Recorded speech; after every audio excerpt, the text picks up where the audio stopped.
السلام عليكم.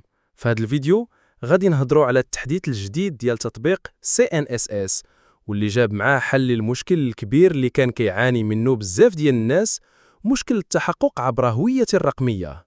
الناس كانوا كيبغيو يدخلوا للتطبيق ولكن كيتفاجئوا بالطلب ديال التحقق عن طريق هوية الرقمية واللي ماشي أي واحد عنده أو كيعرف يستعملها. كان التطبيق كيتوقف ولا كيبقى معلق ولا كيطلب التحقق وما كيدوزش. ولكن في التحديث الجديد CNSS دارت واحد الخدمة زوينة. أولاً زادوا خيار جديد باش تدخل برقم التحقق OTP، يعني كتدخل رقم البطاقة الوطنية وكيجيك كود في SMS كتدخلو وهانت داخل بلا ما تحتاج هوية الرقمية. والواجهة ولات خفيفة وسهلة، وخدمات التطبيق ولات كتخدم مزيان، حتى الناس اللي عندهم تليفونات قديمة ولا جديدة التطبيق ولا متوافق معاهم.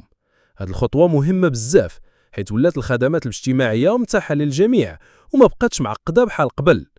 اللي مازال ما حددش التطبيق يمشي دابا البلاي ستور ولا اب ستور ويحمل آخر نسخة ويجرب الطريقة الجديدة.